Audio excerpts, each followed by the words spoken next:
করলাম, আপনাদের সবাইকে প্রণাম জানাচ্ছি। মদ খাওয়ার জন্য 2 লক্ষ টাকা দিচ্ছে, মরে গেলে মদ খাওয়ার জন্য 2 লক্ষ টাকা দিচ্ছে।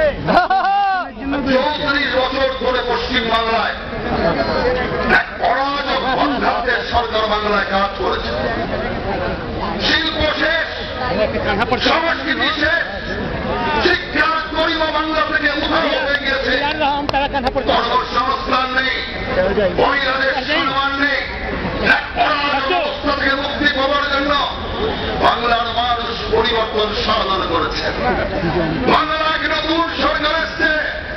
এক সাংবাদিক আমাদের জিজ্ঞাসা করছিল এমন সরকার চলছে, আমি বললাম সিপিএম তাড়িয়ে বাংলার মানুষ অকলমে সিপিএম শাসনই প্রতিষ্ঠা করেছে। একই সরকার চলছে, যেভাবে সিপিআইএম পুলিশ প্রশাসনকে লাল ঝান্ডায় মুড়ে যেভাবে শাসনতন্ত্র চালিয়েছে, আজকে তৃণমূল কংগ্রেস একইভাবে পশ্চিমবাংলায় গুন্ডাগর্দির মাধ্যমে পুলিশ প্রশাসনকে কাজে লাগে একই শাসন চালাচ্ছে। আজকে হাওড়া থেকে আমাদের নির্বাচিত প্রতিনিধি এসছে, 5টা সিট হাওড়া থেকে জিততে পারলাম না, আরো 5টা সিট জিততাম।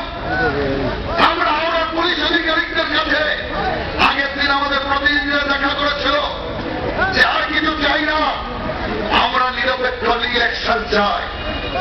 এই নিরপেক্ষ ইলেকশন এখানে আমাদের 13 নম্বর ওয়ার্ডে যিনি মেয়রকে হারিয়ে জিতেছেন, 13 নম্বর ওয়ার্ডে সেখানে আমরা ভোট পেয়েছি 4,500 মতো, আমরা জয়লাভ করেছি।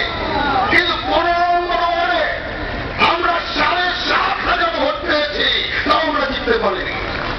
রিগিংয়ের পর রিগিং, উত্তখনের পর উত্তখন, যা পঞ্চায়েত থেকে শুরু করে মিউনিসিপ্যালিটি পর্যন্ত যে কায়দায় সিপিএম এতদিন করেছে, একই কায়দায় এরা চালাচ্ছে।